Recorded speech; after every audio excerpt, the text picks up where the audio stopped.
Cocksucker Blues, Groupie Sex and Shooting Up Heroin, the Rolling Stones epic and band documentary. In 1972, long before, the Rolling Stones were pops. Establishment act headlining Glastonbury. They were rebellion personified.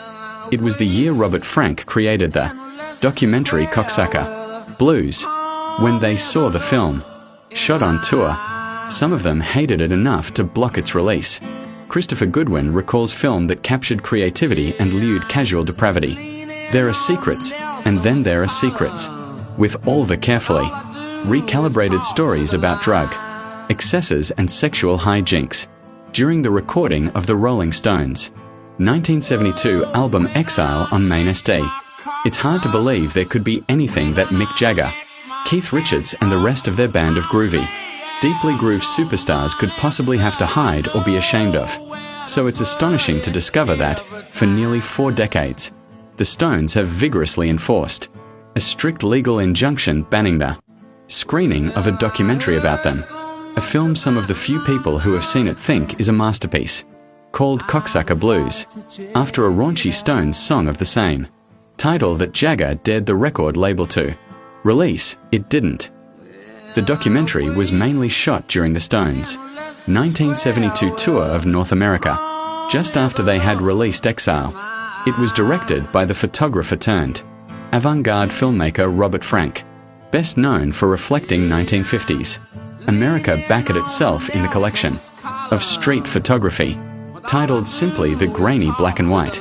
Cover of the Exile on Main SD album is one of his works, under the terms of the injunction, which Frank fought at the time.